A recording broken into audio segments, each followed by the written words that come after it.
Today we're going to be looking at the Mosin Nagant M44 Carbine.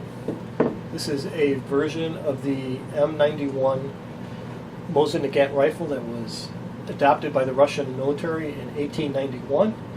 It was manufactured from 1891 to 1965. There are an estimated 19 million of these having been made, and if you're in the United States and you happen to go to a gun store or go to a range, you'll happen to know that 18 million of them are now in the United States. So there are a great deal of these things in the United States right now. And they're really great rifles. I think I picked this one up for under $185, so they're very well made. This one's got a little beat up and it needs to be refinished, which we'll get around to. Other than that, it's a great rifle, and you just can't beat it for the value for the money.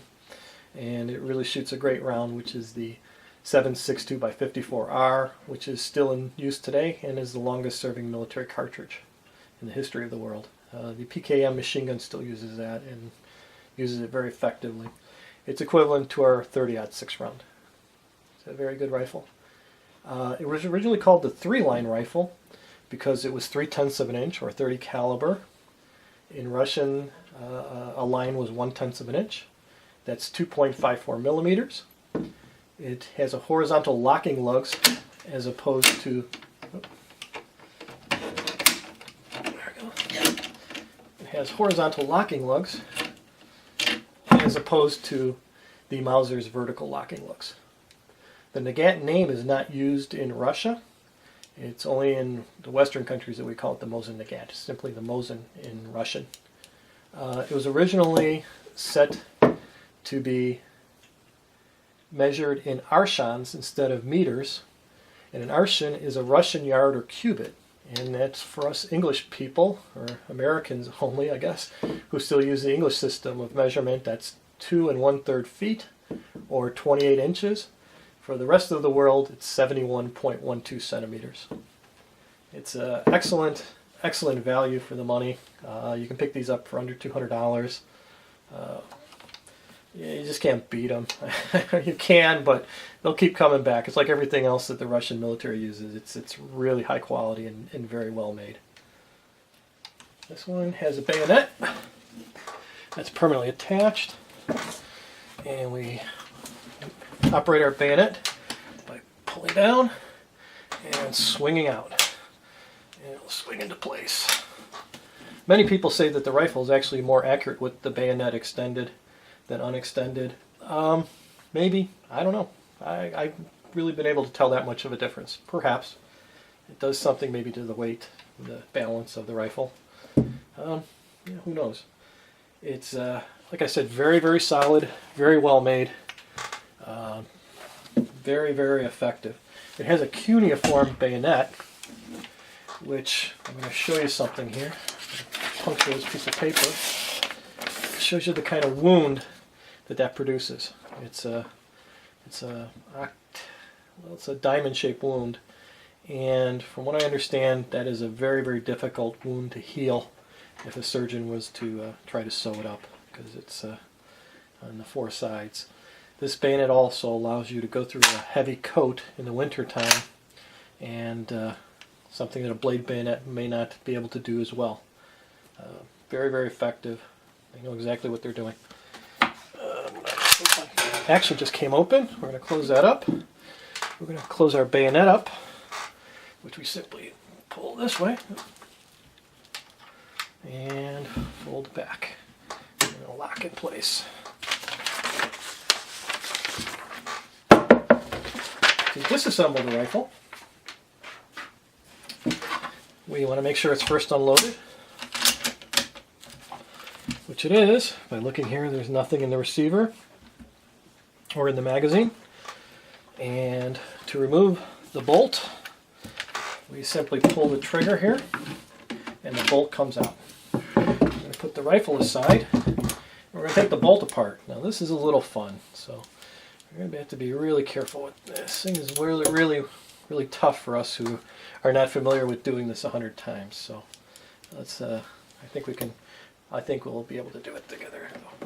I'll put the bolt on the downward position like that, pull off the guide rod, pull off the bolt face, and we're going to take this part of the bolt, the guide rod here, put that here, and we're going to go clockwise to release the spring, which is holding the firing pin. I'm sorry, the screw which is holding the firing pin in place. Do that.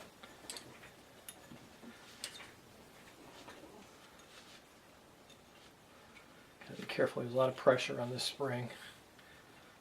And I should be getting there pretty soon.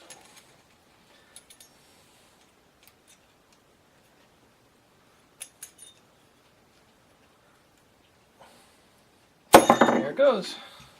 Alright. Here is our safety handle here, our notched lug there. This is our spring and our firing pin. Look at the size of that firing pin. Something. Okay, we're going to take our ballistol. I'm going to go down here.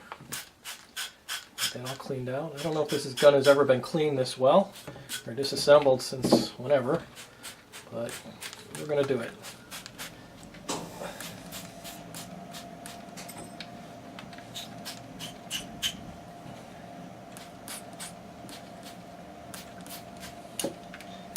And I think we'll just give another shot there. Okay. Got our cleaning cloth. This gun is made out of very, very high quality steel. It's really amazing when you think about it. This is 1944 and the Russians are fighting for their national life and they're producing really high quality steel for their rifles. It's amazing, isn't it? We're also going to take some down the barrel here. And we're going to put some ballistol down the barrel.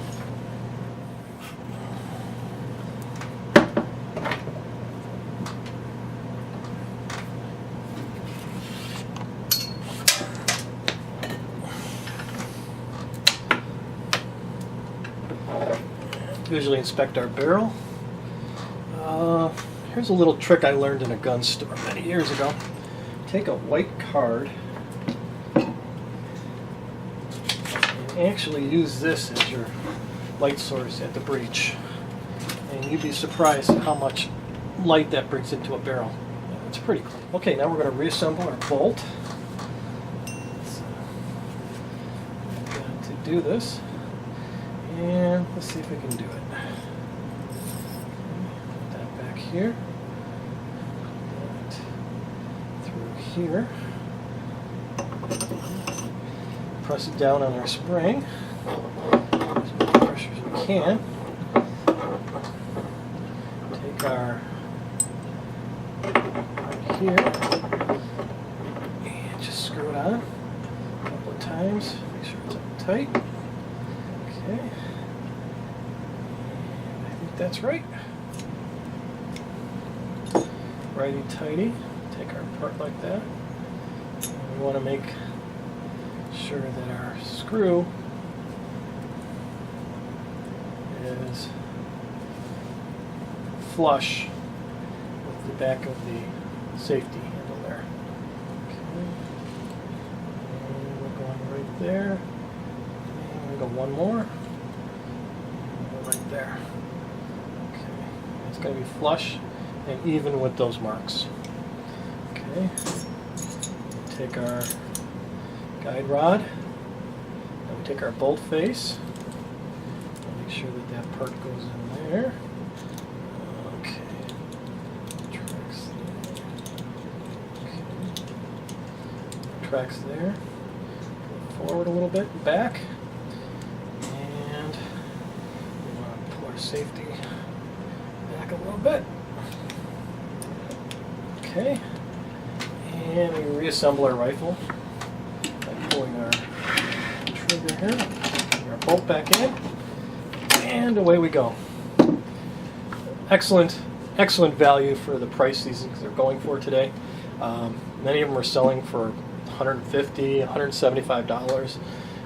As I said, this one got a little beat up, but it's really something to have. I mean, it's got a lot of history to it.